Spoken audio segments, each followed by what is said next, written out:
পেছনে বুক হলে কোন কোশ্চেনে বুক হবে আর কোনটাতে বুকের ঘর হবে, এটা কি করবো? এইরকম ভাবে ফোল্ড করে রাখবো, এইরকম ভাবে সোজা দিক, এটাও সোজা দিক, ভেতরটা হলো উল্টো দিক। তো এইভাবে রাখার পর এটা কাঁধের দিক, এটা মানে আমার এটা ব্যাক পার্ট আছে, আমি এটাকে কেটেছি যেহেতু বুক হবে, এটাকে আমি এইভাবে ফোল্ড করবো।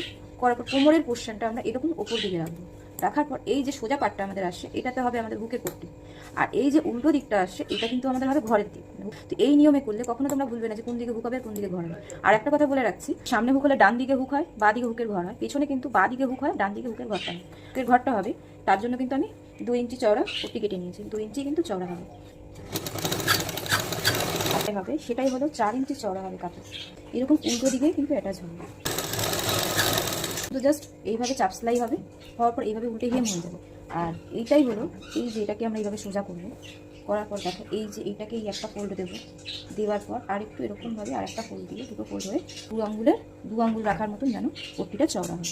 আর এখানে একটা সেলাই হবে, এখানে একটা